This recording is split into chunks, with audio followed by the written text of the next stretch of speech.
Manik mana ya? Rizal Manik. Saya, Pak. Ketua kelas ya? Katanya Rizal Manik ketua kelasnya ya. Ya, Pak. Kelasnya di mana nih kelasnya?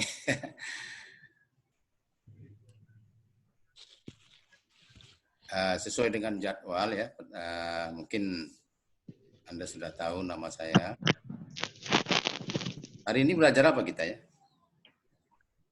Kargo, Pak. G. Kargo, Pak. Mata pelajaran yang sudah dipelajari apa aja?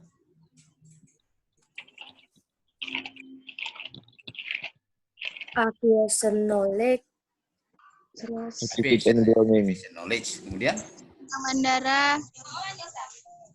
Attitude and grooming. Oh, Romi. Kalau aviation knowledge sudah berapa kali belajar? Siap 4. Oke. Apalah itu ya kira-kira artinya aviation knowledge? ilmu Ilmu yang mempelajari tentang penerbangan atau bandara, Pak. penerbangan. Knowledge, ilmu pengetahuan. Aviation itu Penerbangan. kalau boleh sebelum kita masuk ke kargo, saya ingin tahu wawasan yang sudah Anda miliki ya tentang aviation. Kira-kira setelah 4 pertemuan ya, Anda di belajar aviation knowledge ya. Oh, sebelumnya saya tanya nih. Aviation knowledge itu instrukturnya siapa? Mr. Fauzan. Siapa namanya? Mr. Fauzan, Pak. Oh, Mr. Fauzan ya. Setelah 4 kali pertemuan aviation knowledge, kira-kira apa inti yang sudah Anda peroleh ya? Coba Anda jawab dengan kalimat seadanya lah. Kira-kira aviation knowledge itu belajar tentang apa? Ilmu dasar penerbangan. Penerbangan, Pak. Ilmu umum dalam penerbangan. Pengetahuan tentang penerbangan. Oh, penerbangan ya. Kenapa pesawat bisa terbang gitu ya? Kemudian terbangnya lewat mana gitu ya? Gitu ya kira-kira ya. Oke, sebelum masuk ke kargo saya mau tanya ya. Kira-kira perusahaan penerbangan itu perusahaan bisnis, benar atau tidak? Perusahaan penerbangan itu perusahaan bisnis ya? Perusahaan jasa, Pak. Jasa ya? Jasa apa? Siap bisnis, Pak. Sekarang saya tanya, oke lah perusahaan jasa bisnis ya. Kira-kira apa yang dijual? Dari bisnisnya itu dia jualan apa? Jasa. Jasa. Jasa apa yang dia jual? Pelayanan. Jasa transportasi. Ya. Ada jasa lain seperti darat, ya, laut, udara. Itu ketiga-tiganya sama-sama menjual jasa transportasi. Ya. Apa bedanya gitu? Yang mau saya tanyakan kira-kira jasa apa yang dijual oleh airline, tetapi tidak ada dijual oleh yang lainnya selain airline itu sendiri. Kalau jasa transportasi tadi ada darat, ada laut, ada udara. Jadi jasa apa kelebihan dari airline ini yang tidak dijual oleh sarana transportasi lainnya?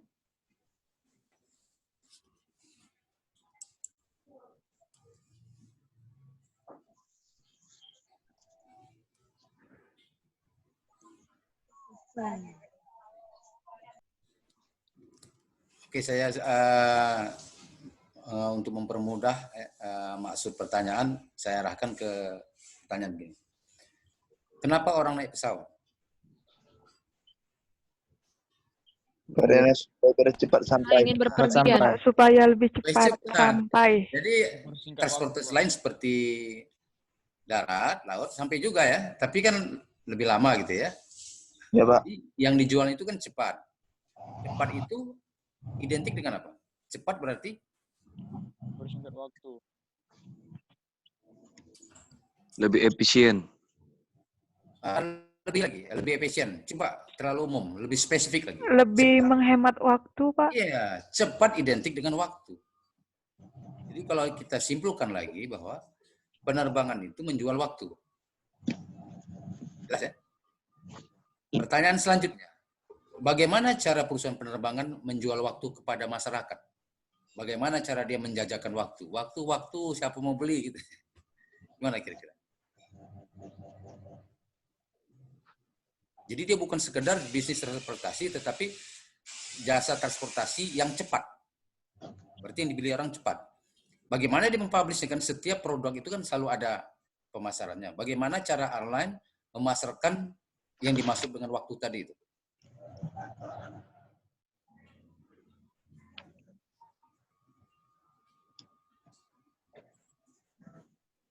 Seandainya ya, Anda lah mau berangkat ke Jakarta. Apa yang Anda lakukan pertama? Beli tiket, Pak. Membeli tiket, Pak. Ya, reservasi dulu, booking dulu ya. Oke. Habis itu tiket ya. Suatu beli tiket, apa yang Anda tentukan? Jadwal keberangkatannya, Pak. Jadwalnya. Waktunya, berangkatnya mau kapan gitu ya? Jadwalnya, Pak. Masa saya beli tiket kapan berangkat? Kapan aja lah kalau ada pesawat. Kan nggak gitu juga kan? Saya mau berangkat tanggal sekian, pukul sekian. Jelas ya? Nah, saya mau berangkat misalnya tanggal 30 pesawat pukul 12. Itu apa namanya? Pukul 12 itu berarti apa maksudnya? Jadwal. Ya. Jadwal itu bahasa Inggrisnya? Schedule. Schedule. Ya. Kalau bahasa Inggris itu schedule. Tapi kalau orang kita schedule. Sama aja itu maknanya. Jadi artinya, perusahaan penerbangan itu menjual jasa transportasinya dengan mempublish schedule ke masyarakat. Itulah yang dijualnya. Jadi pada hakikatnya, airline itu menjual schedule. Schedule yang cepat tentunya. Seandainya Anda berangkat dari Kuala Namu lah ya, pukul 10 mau ke Jakarta ini. Kira-kira pukul berapa sampai Jakarta?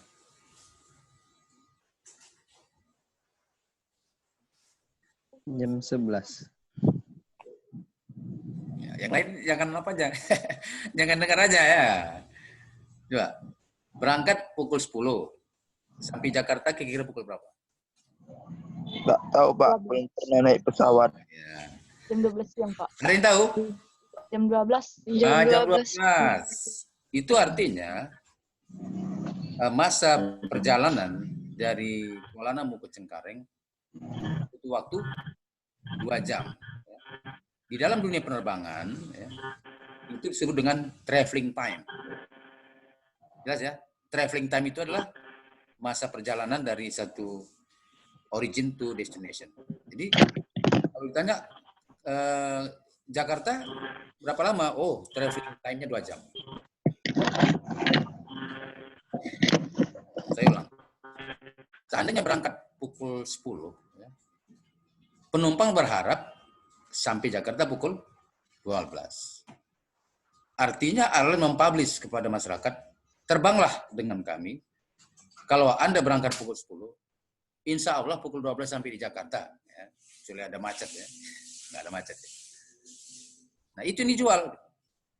Bagaimana misalnya dia berangkat di schedule yang dipublish ya, di jadwal yang dipublish di masyarakat ya. Coba saya mundur sedikit. Biasanya publish-nya itu, schedule yang dipublish di masyarakat itu, lewat mana aja Anda bisa tahu? Anda bisa lihat jadwal pesawat melalui apa?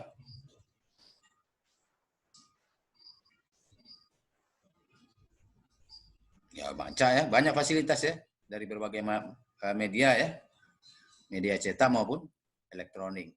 Di koran ada nggak jadwal pesawat? Ada nggak jadwal penerbangan di surat kabar? Ada? Ada ya. Ada, Pak. Jadi tidak harus lihat di internet ya. Kadang-kadang kita pas tidak ada fasilitas itu ya. Oke. Jadi apa tadi yang dijual penerbangan? Jualan apa? Waktu, Pak. Waktu. Jadi Anda sebagai orang yang mau bergabung di perusahaan penerbangan harus tahu betul produk yang dijual itu apa gitu ya. Jadi Anda mau bergabung ke suatu perusahaan bisnis ya. Tapi Anda nggak paham bahwa perusahaan tempat Anda kerja itu jualan apa gitu. Sementara Anda diterima bekerja, diharapkan dapat membantu perusahaan untuk meningkatkan penjualannya gitu ya. Berarti perusahaan penerbangan itu bertaruh dengan waktu. Bagaimana misalnya dipublish dia berangkat pukul 10 ya. Tahu-tahu pesawatnya berangkat pukul 10.15. Itu gimana? Disebut apa itu? Lambat ya, kan? Delay, Pak. Kelambatan. Tahu-tahu entah karena sesuatu dan lain hal, berangkatnya menjadi pukul 10.15. Lambat 15 menit. Delay, Pak. Pesawatnya delay. Delay. Nah, delay ya. Tahu delay kan? Nah, itu artinya produknya gagal. Gagal untuk produk yang dijanjikan kepada masyarakat. Yang harusnya terbang pukul 10, dia pukul 10.15. Masyarakat kecewa kan? Nah, bahkan ada aturannya diatur oleh Menteri Perhubungan kalau terlambatnya 1 jam penerbangan penumpang harus beri kompensasi apa, kalau di atas 2 jam bagaimana gitu. Nah, sekarang coba siapa yang bisa tebak sih kira-kira pesawat itu bisa delay, bisa lambat disebabkan oleh apa kira-kira? Apa kira-kira yang dapat menyebabkan pesawat terlambat? Cuaca. Baca ya. Kemudian apa lagi? Ada kesalahan teknis. Nah, kesalahan teknis. Kemudian lagi?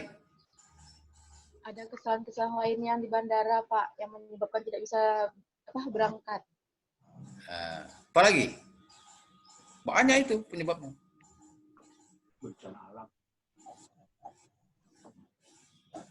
Krunya terlambat datang dari hotel. Macet di jalan, ada demonstrasi. Wah, bisa ya? Jadi bahkan nanti Anda sudah pernah mendengar organisasi yang namanya IATA. Kalau bahasa Inggris itu IATA, tulisan IATA. Pernah nggak? Di pelajaran sebelumnya memperkenalkan sebuah organisasi yang namanya IATA. Pernah ya? Anda pegang pulpen kan? Coba tulis IATA.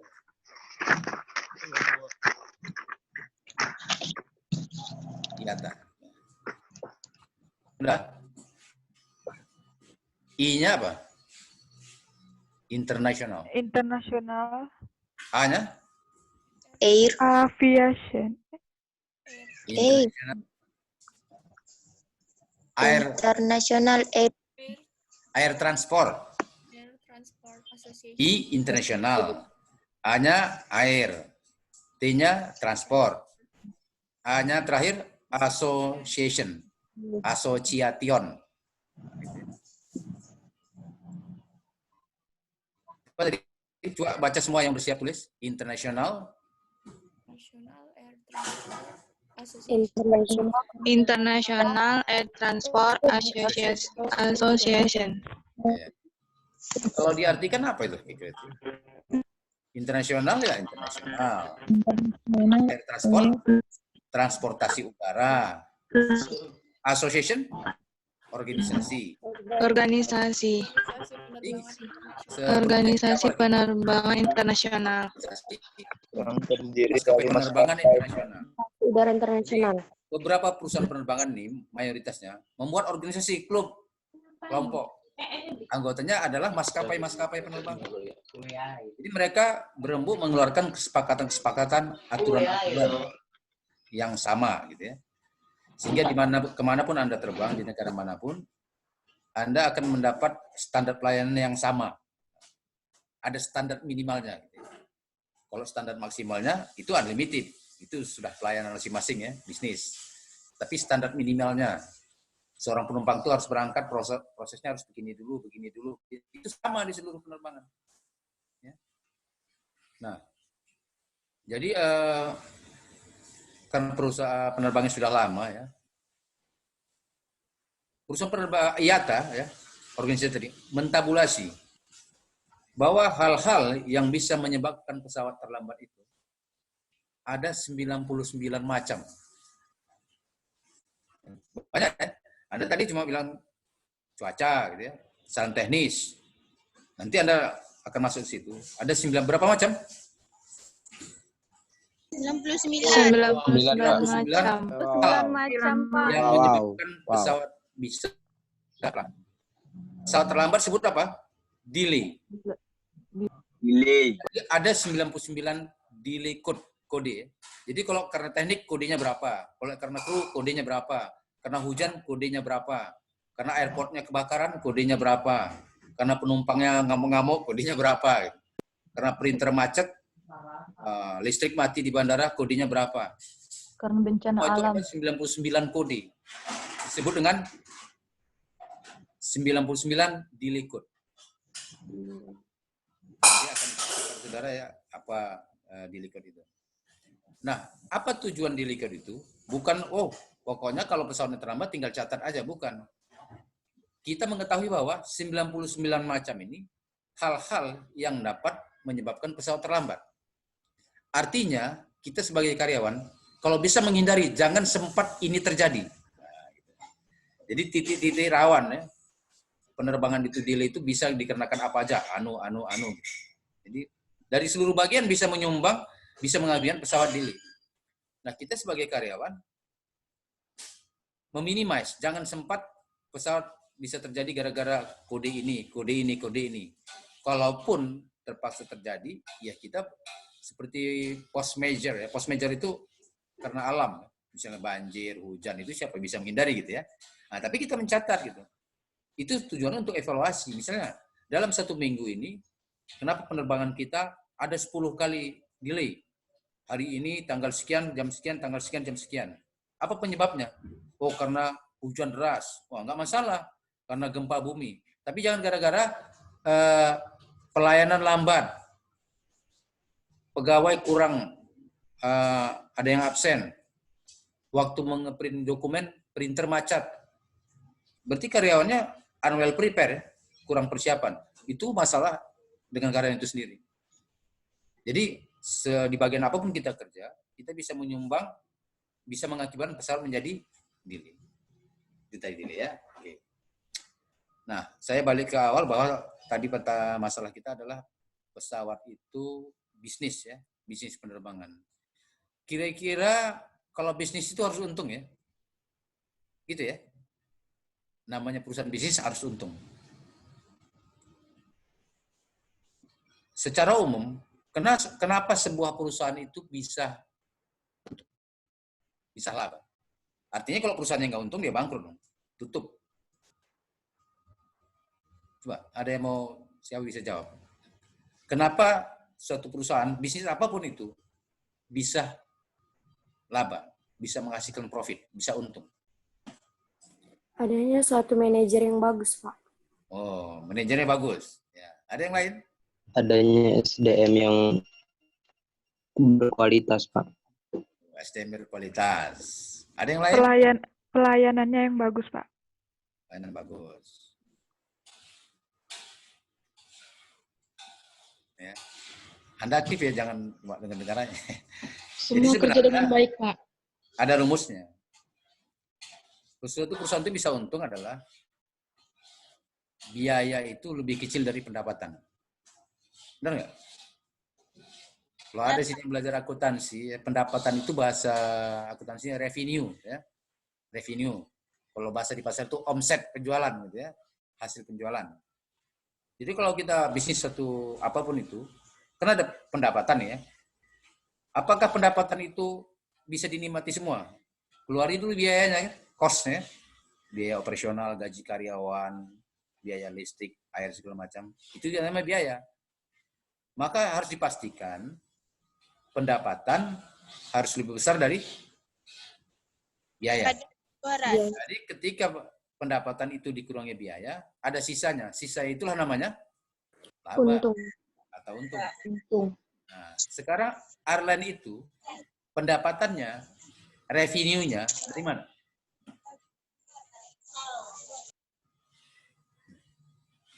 Perusahaan penerbangan itu kira-kira dari mana hasil labanya? Dia memperoleh pendapatan, ya, income, revenue, apapun namanya, dari mana? Dari penjualan tiket, Pak. Penjualan tiket. Dari jualan apa gitu? Dari penjualan Jualan tiket. Jualan tiket ya? Waktu. Ya, waktu tiket. Ya. Sekarang gini,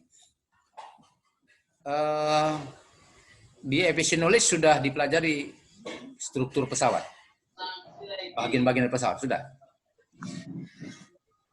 Belum ya?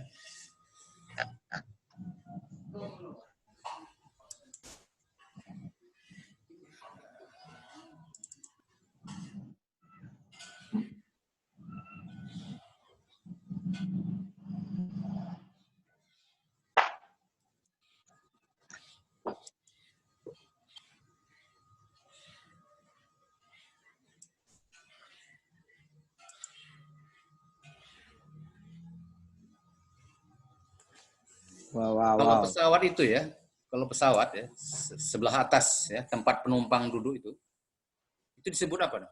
Nama ruangan itu. Kan penumpang naik itu duduk di atas. Ruangan itu namanya apa? Ya? Namanya cabin area. Coba tulis cabin area. Area tahu tulisan.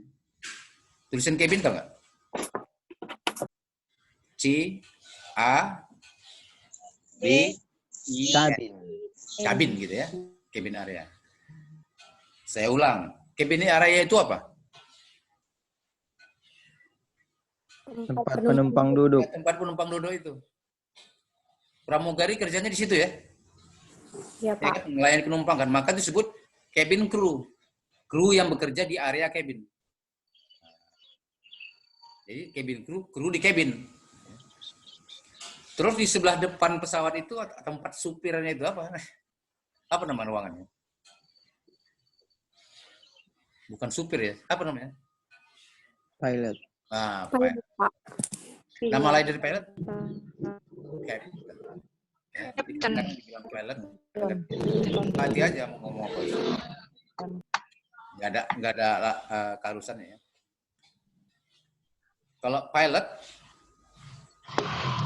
di ruangan depan itu ada dua ya. Ada supirnya, ada supir serapnya gitu ya. Jadi kalau supir utama namanya pilot, supir serapnya disebut Kopilot. co-pilot. Ya, co-pilot. Co-pilot. Ya. Pilot, co-pilot. Oh, iya. Tapi kalau ada lagi yang menyebutnya captain, kalau serapnya dibilang FO. Flight officer, bukan co-captain, bukan ini. Jadi pilot pasangannya co-pilot. Kalau captain FO, itu sebutannya ya, profesinya sama.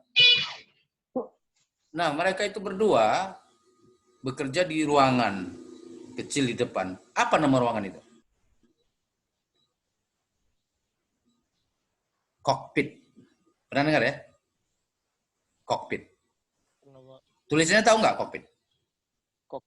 C O C K P I T. Cockpit gitu ya, cockpit. Nama ruangan itu cockpit area. Nah, yang sebelah belakang tadi cabin area. Ya.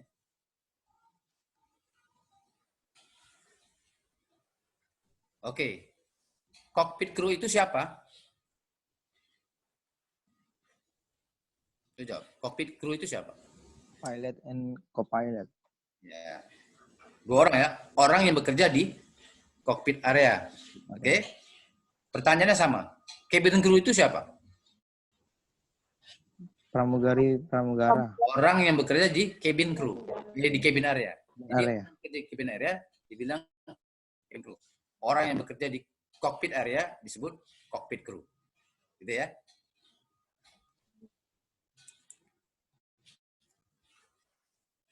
Itu sebelah atas ya. Di sebelah bawah pesawat itu ada nggak kira-kira ruangan? Ada ya? Ruangan kosong ya, di perutnya itu ya. Itu namanya apa? Baggage. Baggage, Pak. Kargo. Untuk baggage. Itu namanya kompartemen. Tulisnya tahu nggak? Tulis C O M P A R T M E N T. Coba baca. Kompartemen. Ya. Kompartemen itu isinya apa? Barang. Kompartemen itu apa? Kalau penumpang berangkat bawa koper ya, bawa tas macam-macam ya, itu disebut apa? Baggage. Baggage. Baggage. Dari mana tulisannya baggage? B A A G G A G. I E. Ya. Bagage gitu ya. Bagage. Bagage. Kalau bahasa itu baggage. Itu ditaruh di mana? Di pesawat. Di baga. Di bagasi. Di kompartemen. Nah, kompartemen, jangan Di bagasi. Kompartemen. kompartemen. Nah, di darat, Anda mau naik taksi nih. Anda bawa koper gede ini. Apa kata Mas, kopernya tolong taruh di bagasi lah gitu ya. Jadi pengertian di taksi darat itu bagasi itu tempat di belakang taksi itu ya. Tapi kalau di pesawat kompartemen namanya.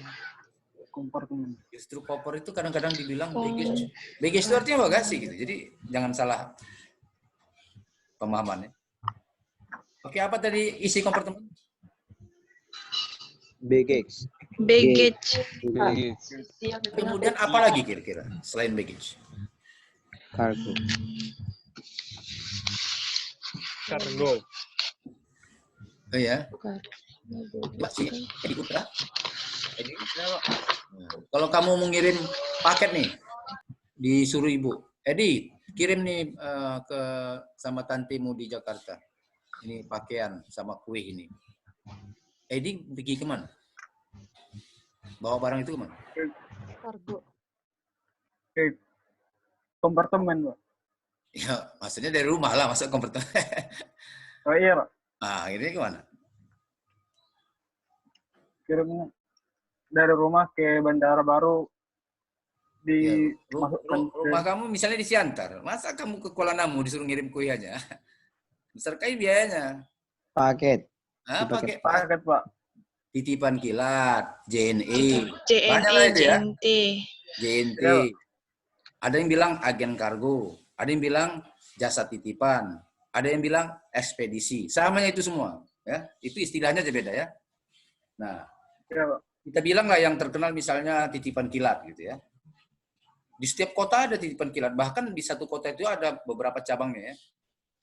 Titipan kilat itu, terus dia dikumpulnya barangnya semua. Terus dibawa kemana itu? Dibawanya ke bandara. Oke. Sampai bandara, diantaranya kemana? Ke terminal gitu. Ke gudang, ya? Ke warehouse.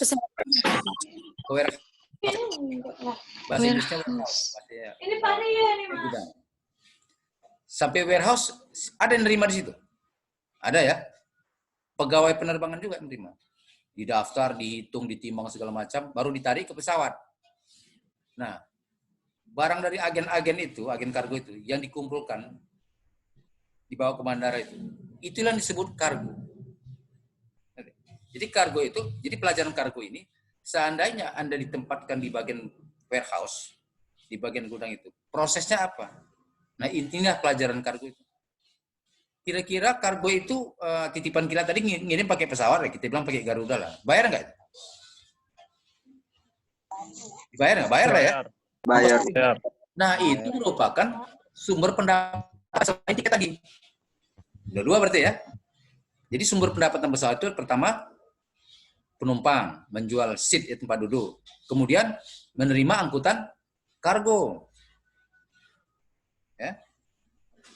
Siapa lagi yang jasa titipan selain titipan kilat? Pos tahu pos? JNE. Tahu pos ya? Tahu, Pak. Kalian bisa ngirim apa aja melalui kantor pos? Uang. Surat, Dokumen. barang. Dokumen. Kan bisa. Binatang. Ngirim kargo bisa nggak pakai pos? Makanan. Ngirim sepeda motor bisa nggak pakai kantor pos? Bisa, Pak. Bisa, Pak. Dia mirip titipan kilat juga. Tetapi dia kan milik pemerintah. Maka orang airline membilang kantor pos itu bukan pos, dibilangnya mail barangnya, mail. Mail ya. Mail kantor pos. Kantor pos di mana aja? Di kampung-kampung ada ya. Ada, Pak. Tengah kota itu seluruh barang kantor pos itu nanti dikumpulkan ya ke kantor pos pusat Medan. Jumlahnya bukan dikit, 10 ton. Itu jangan Anda bilang kalau udah mail itu cuma surat-surat gitu ya. Itu dulunya, waktu dulu memang pos itu bisnisnya hanya menerima surat, dokumen. Sekarang dia sudah sama hanya udah menerima kiriman. Mau pindah rumah pun dia tapak barangnya. Begitu lebih bisnisnya. Nah, mail tadi, kantor pos tadi membawa barangnya ke airport. Ngantarnya kemana? Ke warehouse tadi itu juga. Sama dengan yang ke titipan kilat tadi. Tetapi orang airline bilangnya apa? Mail atau mail. Bayar nggak kantor pos sama airline? Bayar. Sumber pendapatan lagi kan? Revenue lagi kan? Nah, sekarang saya tanya. Penerbangan itu, perusahaan penerbangan, dia mendapatkan income dari mana aja? Saya ulang lagi nih bertanya. Dari mana saja perusahaan penerbangan itu mendapat sumber pendapatan? Dari tiket, Penjualan tiket, penjualan tiket, penumpang, dan pengiriman. Angkutan kargo Dan mail. penumpang. mail tadi. Ya, kantor pos, Pak. Mail. Itu sumber pendapatannya. Jadi 3 ya sumber pendapatan. Nah, seandainya Anda kerja di bagian penumpang ya, Anda diharapkan perusahaan memberi pelayanan yang baik sehingga penumpang itu nyaman naik pesawat yang tempat Anda perusahaan bekerja. Berarti kalau nyaman, kemudian dia ketagihan, kemudian melakukan pengulangan, itu artinya Anda itu diminta untuk bekerja baik agar pendapatan dari penjualan tiket bertambah. Ada pengaruhnya, itu ada pengaruhnya. Kemudian seandainya Anda bekerja di warehouse, ya, apa tugas Anda? Diharapkan perusahaan penerbangan, Anda melakukan pelayanan dengan baik, melayani agen-agen yang mengirim kargo maupun kantor pos, sehingga Anda juga merupakan orang yang diharapkan perusahaan menambah sumber pendapatan dari pengiriman kargo dan pos. Maka setiap orang yang bekerja di perusahaan penerbangan, dia punya peran untuk meningkatkan penjualan perusahaan, untuk menambah revenue, untuk menambah pendapatan.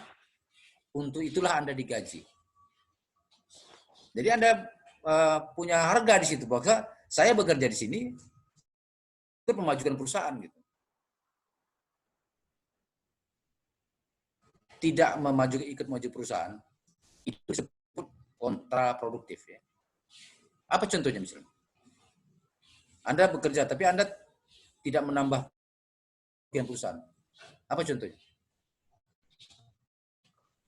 Lalai. Ya. Absen. Balik sakit ya, bukan nggak boleh sakit gitu ya. Dan merusak barang, maksudnya gara-gara perlakuan yang kasar, barang rusak. Kemudian kasar terhadap penumpang, sehingga penumpang ini penerbangan apa ini katanya. Jadi itu dibilang kontraproduktif. Perusahaan akan melihat itu. Kalau terlalu banyak catatan Anda yang kontraproduktif, bukan perusahaan memecat Anda. Maaf ya, kelihatannya kita tidak bisa kerjasama. Gitu. Anda kurang bisa bekerja sama kita. Anda dipecat gitu. Itunya intinya. Penerbangan diajarkan pekerjaannya itu apa. Baru kemudian cara mengerjakan bagaimana. Itulah yang didapat dari pendidikan NAC ini. Jadi seandainya tidak bekerja, kerjanya apa dan bagaimana cara bekerja. Semua sudah punya modul ya? Sudah?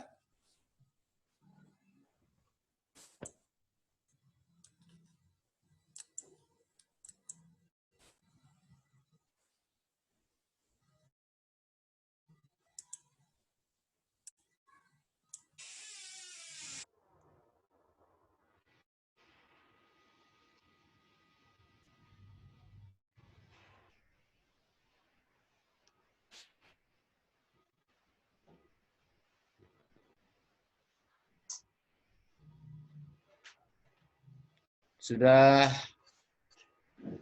bisa melihat modulnya semua?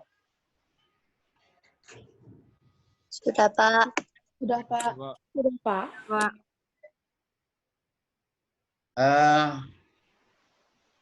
Ini gambar apa nih? Gudang, Pak. Nah, inilah warehouse tuh. Gudang, Pak. Jadi seandainya kalian bekerja di sini, kerjanya ngapain gitu ya? Ini barang ini ya.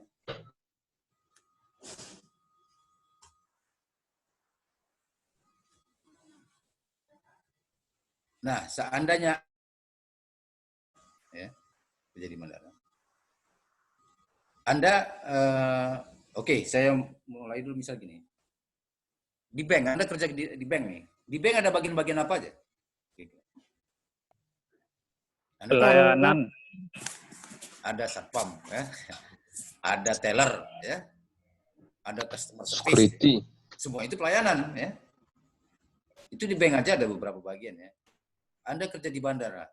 Pak, saya mau kerja di bandara. Bagian apa? Oh, pokoknya ngurus kapal terbang. Nggak gitu juga ya. Ada bagian-bagiannya. Ada berapa bagian? 6. 6. Ini dia. Jadi apa nih? Unit kerja pada suatu perusahaan penerbangan atau perusahaan ground handling. Maksudnya perusahaan penerbangan, nah nanti Anda akan berbeda perusahaan penerbangan dengan perusahaan ground handling ya. 1, unit pasasi. Jadi kalau yang bagian melayani penumpang itu, orang mau berangkat, selamat pagi, ya itu dibilang bagian pasasi. Dan bagian pasasi itu, di dalamnya dibagi lagi. Nanti kalau Anda diterima misalnya, ditempatkan di bagian pasasi. Bisa Anda di bagian check-in counternya. Bisa di greeting service. Bisa di boarding gate, ruang tunggu nih, mau naikkan penumpang. Bisa di lost and found. Lost and found ini bagian kedatangan. Kalau penumpang datang kan, nggak ada masalah sih, tapi kalau ada barangnya hilang, tertukar, rusak, dia kan komplain tuh. Nah, komplainnya sama petugas lost and found ini. Ya. Kemudian ada unit operation. Jadi Anda bekerja itu setelah, kalau saya di saya bisa request nih, saya minta di 1, di 2. Itu nanti perusahaan akan menempatkan Anda layaknya di mana. Ini ada kaitan dengan hasil psikotesnya, atau kaitan dengan performance Anda gitu. Oh, Anda cocoknya di sini. Jadi yang mengetes sudah paham, sudah ahli betul melihat karakter orang gitu. Oh, ini cocoknya di sini. Unit operation. Anda ditempatkan di operation. Di operation itu dibagi lagi, ada berapa bagian? Di operation? 5, Pak. Ops ya, ada dispatcher, ada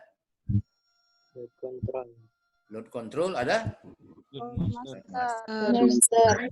Anda biasakan mengucapkan itu gitu ya, mengucapkan nah, kalau ada di kargo, ini yang sedang kita pelajari. Hanya ada 2 bagian. Ada warehouse bagian melayani barang berangkat, disebut outbound. Ada yang bagian melayani barang yang datang, dibilang inbound. Jadi kalau Anda ditempatkan di warehouse, Anda kalau nggak ditempatkan di bagian kargo berangkat, kargo datang. Kalau tidak ditempatkan di outbound, di inbound, hanya 2. Ya. Kemudian 4 itu AFSEC ya. Aviation Security. Nah ini kalau di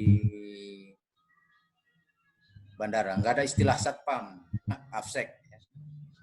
Apa beda AFSEC dengan satpam?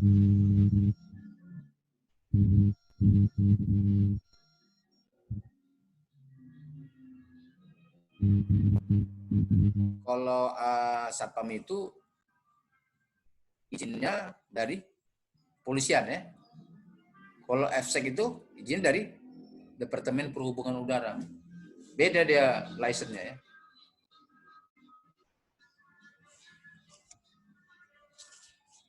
Kemudian bagi 5.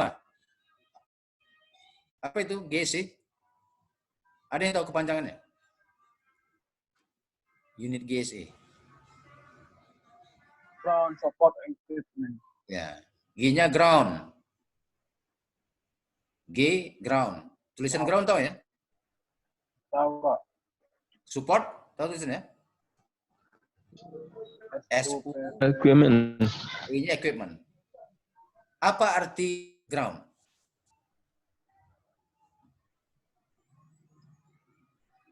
Apa arti ground? Operasional.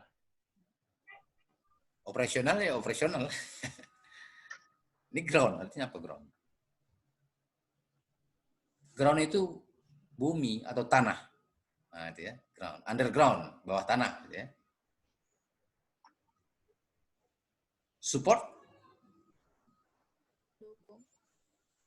Apa arti support? Supporter. Nah, gitu. Pendukung. Pendukung ya. Equipment. Apa itu? Kita dengar tulisan equipment. Peralatan. Ada artinya satu-satu ya. Coba digabung. Jadi apa tuh kira-kira yang enak didengar? Ground support equipment. Kira-kira bagaimana tuh mengartikannya?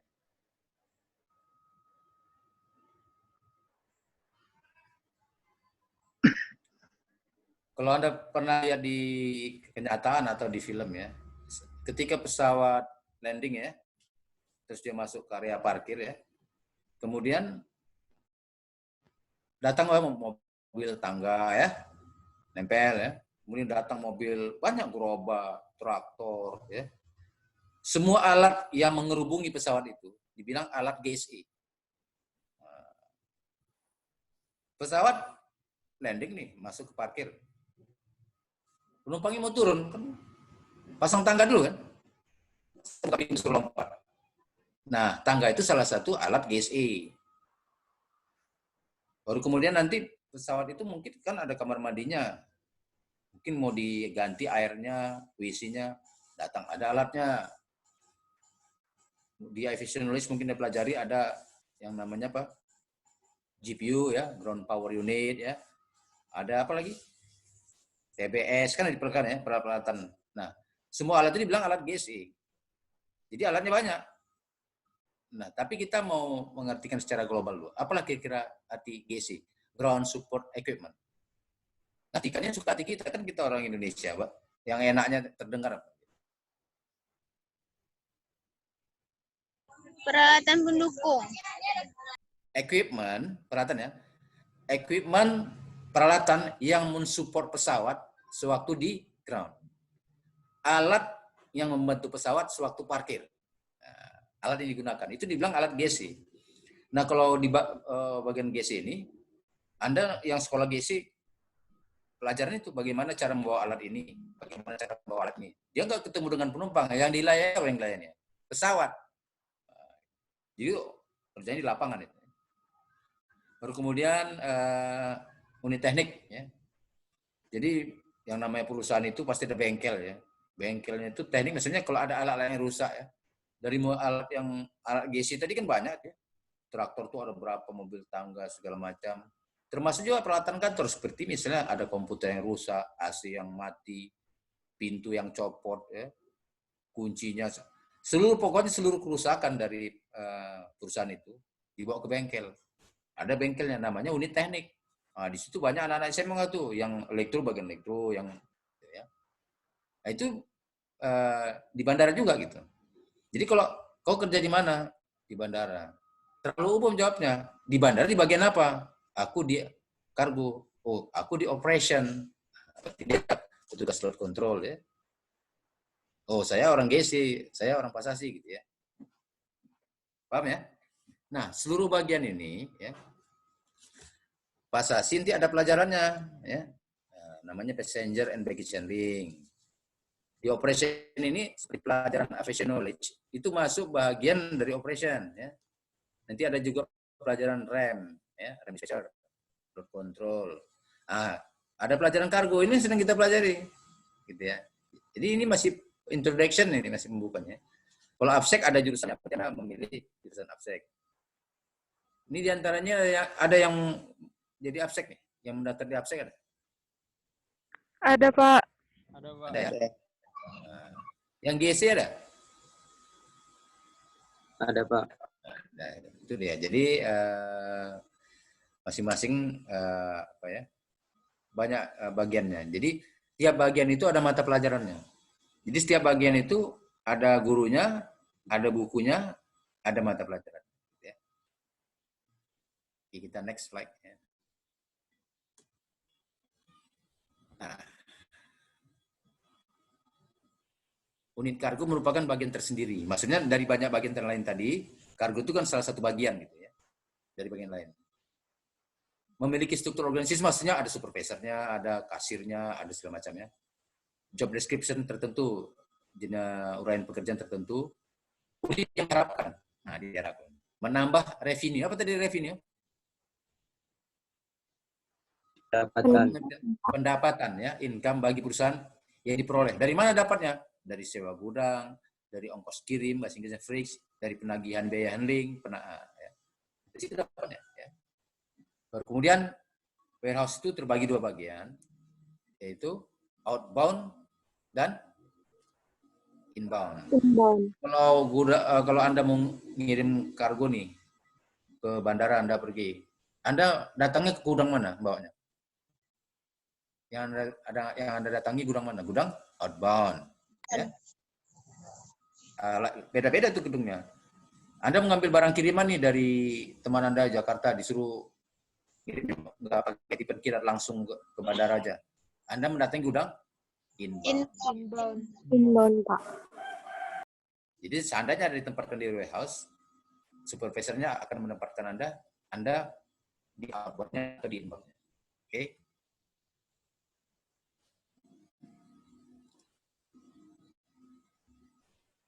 Dasar hukum ya. Jadi gini.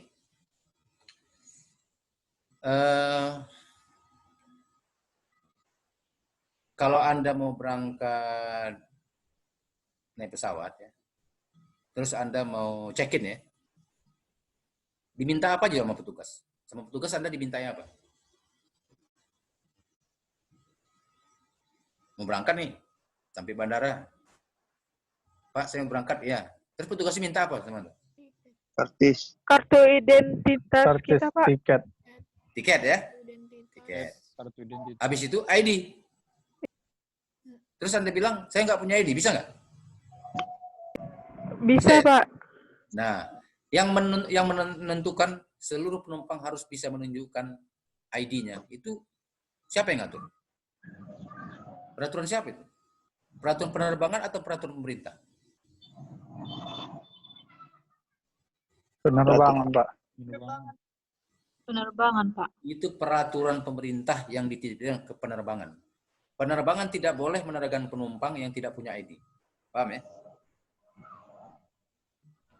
Peraturan apa bahasa Inggrisnya? Rules. Ini ya. Rules ya. Government artinya apa? Pemerintahan. Berarti government rules aturan pemerintah. Jadi di penerbangan ini, di samping peraturan airline itu sendiri, tetapi airline itu harus tunduk dan patuh kepada peraturan pemerintah yang berlaku. Government rules yang berlaku. Nah, seandainya di bandara, unsur-unsur pemerintah yang berhak mengeluarkan peraturan, dan kita harus mematuhi peraturannya. Siapa aja? Departemen otoritas bandara ya. Kalau orang yang udah biasa bisikannya jadi Otban. Kira-kira Otban ini siapa nih? Dialah yang mengeluarkan pas bandara. Jadi orang yang mau bekerja di bandara, dia yang menentukan mengeluarkan pasnya. Di screening dulu orangnya gitu. Dicek, di training, terus di interview. Kalau misalnya dia gagal interview, artinya dia tidak dikeluarkan pasnya. Kalau tidak ada pasnya artinya apa? Tidak bisa bekerja di bandara. Nah, ya. Ini otoritas bandara pemerintah di Departemen Perhubungan Udara. Bagaimana seandainya Anda bekerja nih? Rupanya Anda melakukan kejahatan di bandara, mencuri misalnya. Terus Anda ditangkap sama AFSEC, diserahkan ke otoritas bandara. Oleh otoritas bandara, jika pelanggaran itu berat, dicabutlah pas Anda. Apa artinya dicabut pas? Berarti gimana? Tidak dapat Nggak bisa kerja lagi. dunia penerbangan. Udah nggak bisa kerja lagi di bandara. Jadi, walaupun perusahaan Anda belum mencet, tapi Anda nggak bisa masuk gitu. Paham ya? Nah, jadi di bandara ada yang namanya otoritas bandara. Jadi nanti kalau Anda, jangankan Anda bekerja, Anda mau OJT saja, mau PKL, terus pas OJT, outbound, itu Anda langsung di screening, langsung kita buat SKCK, buat apa gitu ya. Oke. Terus yang kedua, apa yang kedua? Departemen Keuangan. Departemen Keuangan atau Bea Cukai. Pernah dengar bea cukai ya? Pernah, Pak. Kira-kira apa? Kenapa? Itu Sebuah pemerintah. instansi. Nah, kira-kira apa kerjanya di bandara? Memeriksa keluar dan masuknya barang ke Indonesia dari lain. Pokoknya kaitannya dengan kargo yang mau dikirim ke luar negeri. Ya. Kalau kirim ke luar negeri disebut ekspor. Kalau masuk dari luar negeri disebut Impor. impor. Jadi di warehouse ya, di gudang itu, di tempat kita kerja itu, ada kantor di situ, kantor bea cukai. Jadi fasilitas tuh. Jadi setiap gudang harus menyediakan kantor bea cukai. Apa tugasnya? Untuk menagih pajak. Baik untuk barang yang keluar ekspor maupun barang yang impor. Jadi bolehkah kita barang dari luar negeri masuk? Boleh. Tapi apa ya? Bayar pajak impornya dulu. Siapa yang menagih? Bea cukai. Yang menghitung bea cukai. Nanti uangnya di mana? Di-store ke Departemen Keuangan. Itu pajaknya aja ya kalau ongkos kirimnya untuk penerbangan. Jadi kalau kita berurusan ke luar negeri, biar ekspor maupun impor, ada dua biayanya. Biaya pajaknya dan biaya ongkos kirimnya. Ongkos kirimnya untuk penerbangan, untuk pemerintah. Ya. Itu kan aturan. Bea cukai itu kan pemerintah. Maka itu aturan pemerintah. Atau bahasa Inggrisnya, government rules. Baru kemudian quarantine, ya, bahasa Inggrisnya quarantine. Ya. Karantina, kita bilang karantina ya.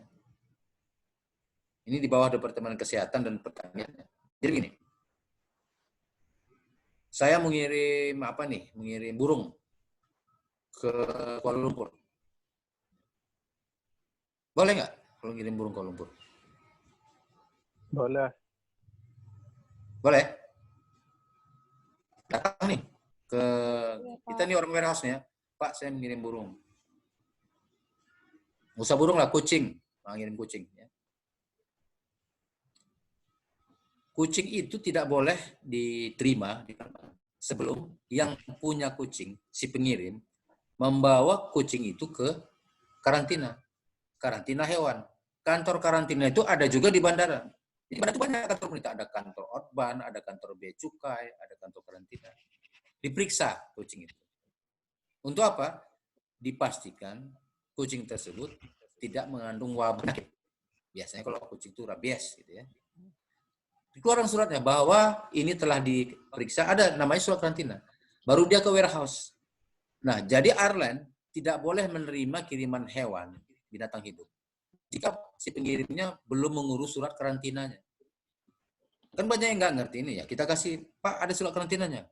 Oh, pakai surat karantina ya? Saya nggak ngerti. Iya, di mana kantornya? Di sana Pak, bawa ke sana dulu. Nah, jadi di sekitar dekat warehouse itu ada kantor karantina. Nah, karantina itu siapa? Pemerintah. Lalu kita terima gitu. Jadi airline itu nggak bisa main terima aja, pokoknya bayar ongkos kirim berangkat kan nggak bisa. Dia harus tunduk juga dengan peraturan pemerintah yang berlaku. Nah, ada juga di situ Departemen Kehutanan. Jadi banyak ada di departemen yang harus. Jadi orang kargo itu harus menguasai ilmu ini. Maksudnya kalau ngirim ini si pengirim harus ngurus surat apa dulu. Kalau ngirim ini surat apa dulu. Kalau Departemen Kehutanan, jika ada orang mengirim barang-barang dari hutan, apa contohnya? Barang-barang hutan apa misalnya? Kayu.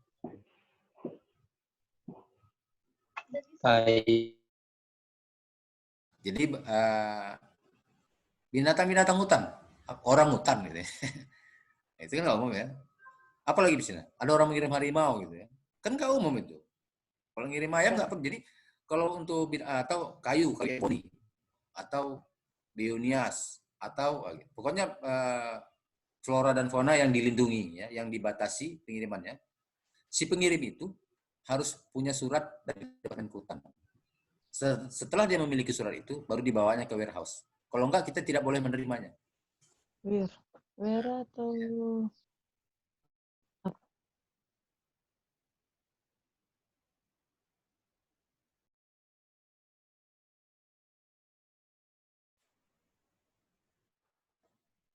Atau Otoritas bandara, yaitu itu tentang pas, ya, bea cukai, tentang mengirim barang ke luar negeri, karantina, surat kesehatan untuk barang-barang tertentu. Coba menurut kalian yang perlu pakai surat karantina apa aja misalnya? Mengirim apa misalnya? Mengirim hewan. Hewan harus punya surat karantina hewan. Kemudian barang-barang. Kalau ngirim cabai, tomat, sayur gitu perlu karantina nggak? Tidak. Perlu nggak surat karantina? Perlu. Surat karantina apa? Surat karantina tumbuhan atau surat karantina tanaman. Kalau ngirim ikan hidup nih ya, bukan ikan mati. Ikan hias, ikan cupang, ikan. Surat karantina ini banyak. Jadi ada kantor karantina ikan ada, kantor karantina hewan ada, kantor karantina tanaman ada, semuanya di sekitar bandara. Maka itu kalau bagi agen-agen kargo yang udah biasa ngirim, dia udah ngerti. Kalau dia ngirim ini harus sediakan surat ini dulu. Nah, seandainya si pengirim itu tidak menyiapkan dokumen itu, apa akibatnya? Apa efeknya? Melawan aturan pemerintah. Ya, kiriman itu ditolak, tidak diterima oleh airline. Gitu. Jadi kalau airline yang menerima saja tanpa suratnya, airline yang kena tuntut sama pemerintah. Ya. Itu government rules. Jadi kalau misalnya saya tanya nih secara umum, dalam mengirim kargo kita harus tunduk dan patuh kepada peraturan pemerintah. Peraturan pemerintah itu bahasa Inggrisnya government rules. Terus saya tanya, apa yang dimaksud dengan government rules contohnya? Peraturan yang datang dari mana aja?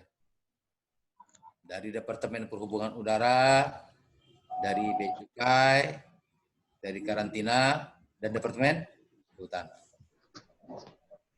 Nah, di bawah ini ada international rules. Ya. Ada yang Anda kenal tadi itu, IATA. Nah, itu udah tahu tadi ya. Apa tadi kepanjangannya? International Air Transport Association. Siapa anggotanya? Oh, itu organisasi kan, anggotanya siapa?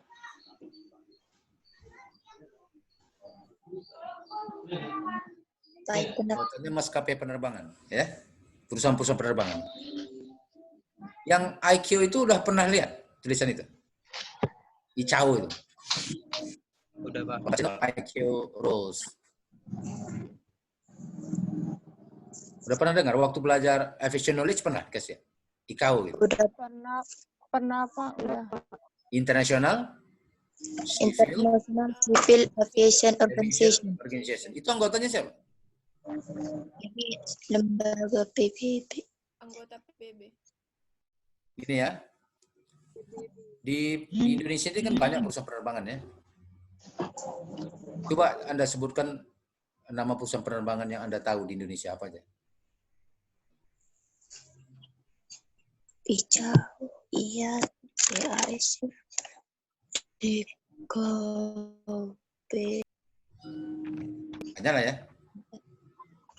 Nah, yang mengatur ya tentang penerbangan di Indonesia ini, ya, yang mengatur jadwalnya, kamu boleh terbang ke sini jam sekian, kamu boleh terbang ke sini, itu bukan sesuka penerbang terbang ke Aceh 3 kali sehari, nggak bisa. Ada yang mengatur. Siapa yang ngatur itu? Anda punya perusahaan penerbangan? Ya, ada pilotnya ada. Oh, pilotnya nggak boleh bawa pesawat kalau nggak punya license SIM gitu, license penerbangan. Harus ujian. Yang uji kami. Pramugari juga harus punya itu. Oh, Anda kerja di kargo? Ya. Oh, tidak boleh bekerja di kargo kalau karyawannya tidak mengerti tentang barang-barang berbahaya, barang-barang kimia. Nanti ketika dibawa terbang bisa kebakar, meledak, dan sebagainya. Maka karyawannya harus punya license barang-barang berbahaya atau dangerous good license. Nah, kira-kira siapa yang ngatur itu? Yang berhak mengeluarkan peraturan itu siapa? Yang diatur ini airline ya. Yang diatur Citylink, Garuda, Lion. Semua tunduk patuh dengan peraturan orang itu. Siapa itu orang itu? Perusahaan Angkasa Pura. Bukan. Angkasa Pura itu adalah pengusaha bandara. Nah, dia orang pemerintah, tapi dia hanya mengelola bandara secara komersial. Perhubungan udara. Perhubungan. Ya. Jadi Departemen Perhubungan Udara itu bertanggung jawab terhadap safety penerbangan di satu daerah. Singapura ada nggak Departemen Perhubungan Udaranya? Punya nggak kira-kira? Enggak. Enggak. Apa tadi tugasnya? Mengatur standar keselamatan penerbangan ya, safety penerbangan di satu negara gitu ya. Singapura ada nggak pesawatnya?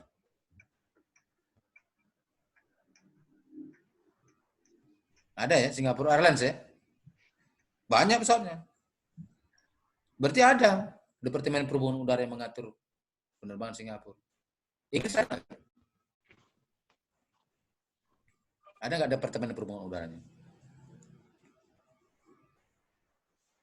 Nah, jadi seluruh negara yang punya pesawat terbang punya Departemen Perhubungan Udara. Nah, Departemen Perhubungan Udara dari seluruh dunia, dari seluruh negara bergabung membentuk organisasi namanya ICAO. Nah, itu. Jadi beda dengan IATA tadi ya. Jadi kalau IATA tadi gabungan maskapai penerbangan. Kalau ICAO gabungan siapa? Siapa yang bergabung di dalam ICAO? Departemen Perhubungan dari seluruh negara. Jadi kalau di organisasi politiknya PBB ya. PBB itu kan gabungan negara-negara ya, anggotanya negara-negara. Jadi kalau Departemen Perhubungan Udaranya saja secara internasional, nama organisasinya ICAO. Apa kepanjangannya? International Civil Aviation Organization. International Civil Aviation Organization. Kalau IATA tadi? International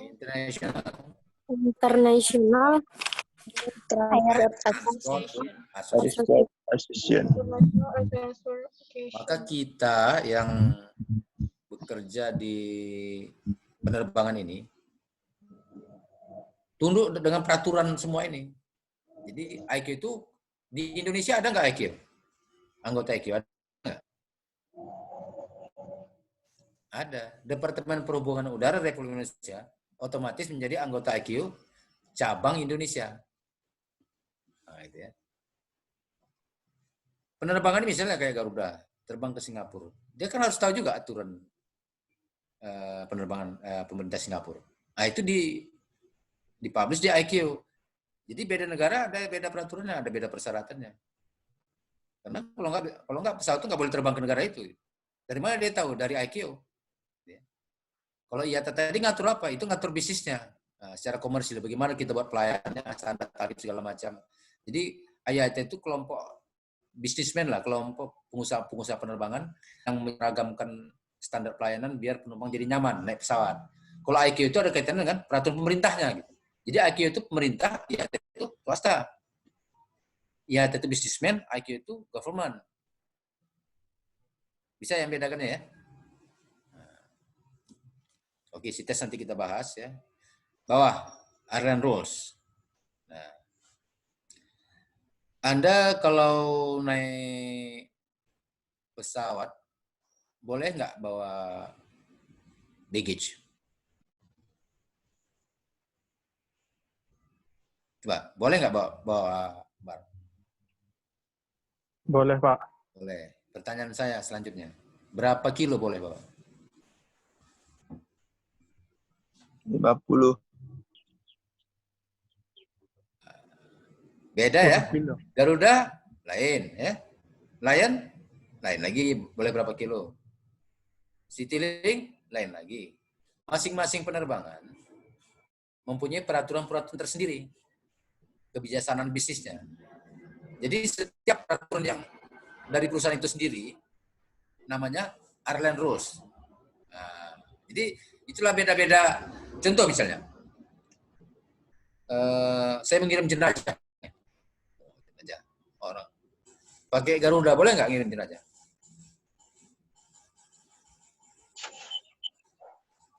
Ada yang meninggal mengirim jenazah pakai Garuda, boleh nggak gitu? Boleh. Boleh. Boleh, Pak. Saya mengirim pakai Air Asia, boleh nggak? Boleh. Air Asia peraturannya, kami tidak menerima kiriman jenazah. Kenapa? Suka hati kami lah, pesawat kami.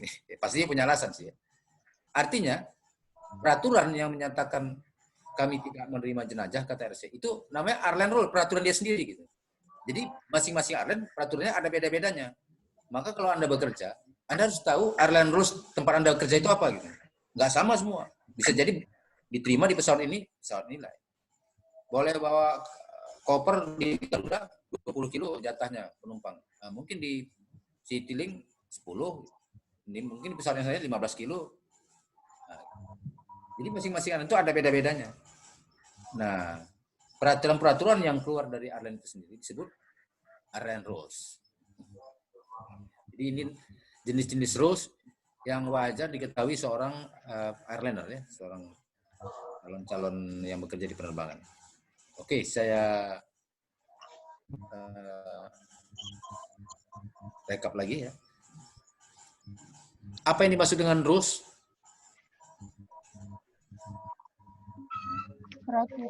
Peraturan. Jika Anda bekerja di airline, setidak-tidaknya Anda harus memahami rules yang datangnya dari mana aja. Common rules, kemudian international rules, kalau government rules itu national rules maksudnya ya. Jadi internasional itu kan yang berlaku secara nasional. Kalau pemerintah maksudnya yang berlaku di Indonesia aja gitu ya. Nah, peraturan seperti bicukai Indonesia, karantina Indonesia gitu, Orban Indonesia gitu ya. Jadi masing-masing negara punya government rules gitu. Jadi ketika Anda bekerja, Anda harus tahu rules-nya. Maka kalau kita bekerja itu dikasih tahu. Dan di pelajaran ini, di NHC ini akan dikasih tahu, contoh peraturan karantina itu kayak gini. Ini contoh peraturan bicukai itu misalnya gini. Tidak teknis, tapi ada peraturan. Ya yang pelakunya itu di bandara, ya masing-masing instansi itu bicukai. Tapi kita tahu peraturan itu ada gitu. Jangan sempat, misalnya ini ada orang ngirim apa nih, ngirim ikan nih, ikan hias. 100 ekor. Setelah masuk ke warehouse, terus datang petugas karantina. Mas, ini barang mau dikirim ke mana? Mau dikirim ke Jakarta. Surat karantinanya mana? Belum ada. Kenapa kamu terima? Katanya. Nah, berarti situ orang kargonya nggak ngerti. peraturan karantina gitu kan ya. Nah, jadi maka itu kalau kita nanti karyawan baru bekerja atau OJT, tanya-tanya sama senior, Pak, pengirim ini perlu surat apa gitu. Jangan main terima aja, jangan timbang terus bayar gitu. Paham ya?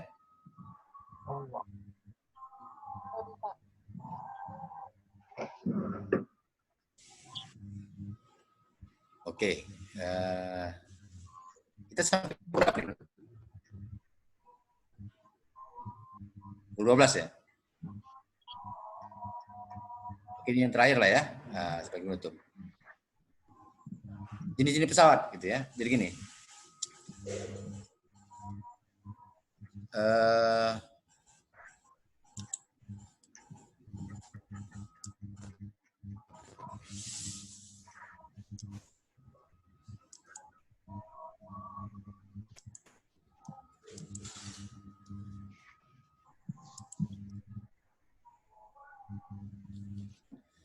Coba si Nasti Simarmata. Coba jenis-jenis pesawat udah sempat dibaca tadi, apa jenis-jenis pesawat? Belum? Belum. Oh ya. Coba sebutkan misalnya gini, jenis-jenis mobil. Ya, sebutkan jenis-jenis mobil. Nggak usah pesawat dulu. Coba kira-kira. Coba dia yang tahu.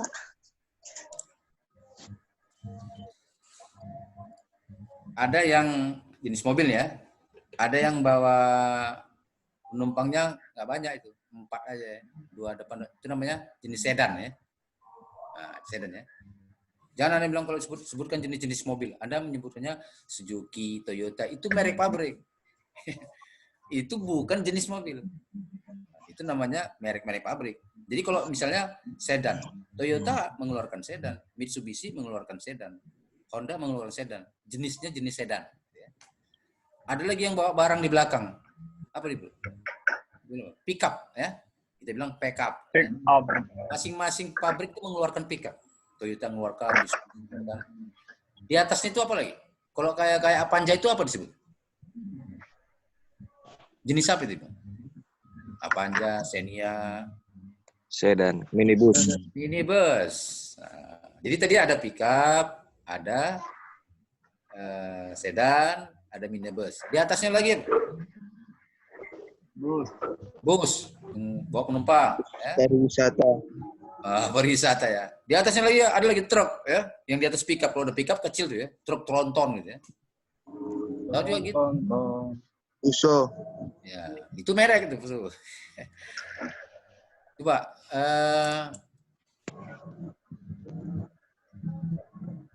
kalau pesawat, pernah nggak lihat pesawat baling-baling? Pakai baling-baling dia.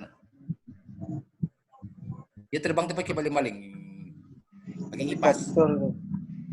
Helikopter kan baling-baling di atas tuh. Sayapnya pakai baling-baling. Itu disebut apa? ATR ya.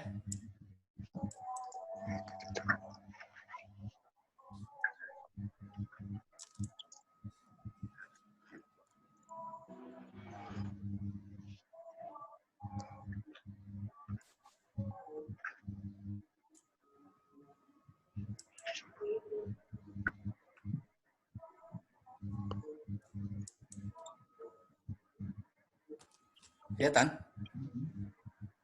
Nomor 1 apa? Propeller. ATR. ATR. Itu ATR itu singkatan. Coba tulis. A-nya aircraft. Aircraft. T-nya turbo.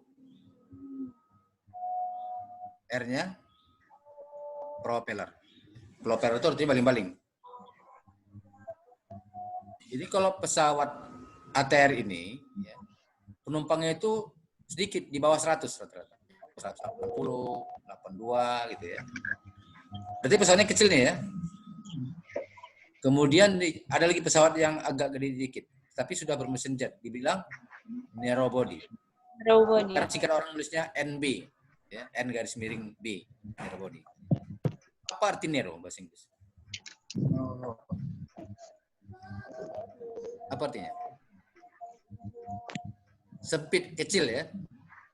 Pesawat berbadan kecil. Ada pesawat yang lebih gede lagi. Namanya wide body. Kadang-kadang ditulis W garis miring B. Tentu lebih besar. Kalau narrow body ini, ya, di atas 100, di bawah 150. Kalau pesawat wide body ini, rata-rata di atas 200, 250, 300, bahkan ada yang 500. Wide body. Baru kemudian ada 4 fraktur. Jadi fraktur ini sebenarnya, propeller ini bisa dibuat fraktur, Nero ini bisa dibuat. Ini misalnya titipan kilat nih, beli pesawat. Dibelinya lah ATR. Tapi dia bilang sama pabriknya, dicopot bangkunya semua, nggak usah pasang cabin areanya. Saya gunakan untuk mengangkut kargo. Nah, dibilang kan jadi pesawat kargo dia, bahasa Inggrisnya fraktur. Jadi pesawat yang sudah didesain khusus untuk angkut kargo saja. Tidak adalah pramugarinya. Buat apa sih itu ya kan? Pesawat narrow body kan kadang dibuat orang juga jadi pesawat kargo, dibuat jadi fraktur. Kadang-kadang pesawat wide body pun dibuat jadi fraktur. Jadi paham ya, ketika dibilang fraktur adalah pesawat kargo, pesawat yang didesain untuk angkut kargo saja. Jenisnya bisa dari ATR bisa dibuat fraktur, narrow body bisa dijadikan fraktur, wide body ya tergantung yang beli aja. Ya,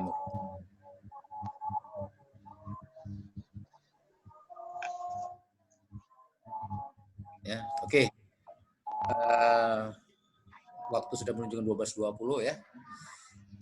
Schedule kita sampai pukul 12 tadi ya. Karena mulai agak lambat. Saya pikir untuk perdana inilah dulu ya. Jadi Ya, Pak. Agung. Ya, Pak. Kira-kira apa yang kita dapatkan dari 1 jam barusan? Saya bantu ya untuk yang kita dapatkan adalah perusahaan bisnis, oke? Yang dijual adalah schedule, ya kan? Maka karyawan itu harus pandai menjaga schedule, jangan kerjanya lambat karena ketika Anda bekerja di penerbangan, pekerjaan yang Anda pekerjakan itu harus selesai pada waktu tertentu, bukan sekedar selesai pekerjaannya, tapi selesai jam sekian gitu. Karena kalau lambat pesawatnya jadi delay, produknya jadi gagal. Paham ya? Kedua, tadi kita menerangkan bagian-bagian pesawat ya. Di sebelah depan namanya cockpit area, yang bagi penumpang disebut cabin area. Di bawah disebut kompartemen. Kemudian kompartemen isinya apa? Baggage, barang-barang kargo, dan mail. Dan ketiga-tiga itu merupakan sumber pendapatan perusahaan. Baru kemudian kita mau juga mempelajari rules. Bahwa bekerja di penerbangan harus mengetahui berapa rules. Ada yang peraturan yang datangnya dari pemerintah disebut government rules. Ada yang datangnya dari internasional, itu berasal dari IQ dan IATA. Dan peraturan yang datangnya dari airline itu sendiri, yaitu airline rules. Baru kemudian tadi kita akhiri dengan tipe-tipe pesawat. Ada yang masih pakai baling-baling namanya ATR. Ada yang berbadan kecil disebut narrow body. Berbadan besar, wide body. Pesawat yang dirancang khusus hanya untuk angkut kargo disebut fraktur.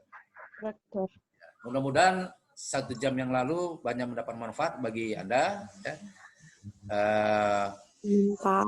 Mudah-mudahan Anda bisa mencatat secara baik. Bagi yang kurang jelas tolong disimpan di pertemuan selanjutnya Anda bisa tanyakan. Saya pikir memadai untuk hari ini. Ya. Terima kasih atas kesediaan Anda sudah hadir di meeting kita ini. Mudah-mudahan nanti kita akan lebih mantap lagi kalau ketemu langsung ya. Artinya mungkin nanyanya bisa ini Pak, ini nanyanya harus bertahap. Tapi kita familiarkan dulu kita menggunakan Zoom ini. Demikian pertemuan kita hari ini. Selamat siang. Warahmatullahi wabarakatuh. Selamat siang, Pak. Selamat siang, Pak.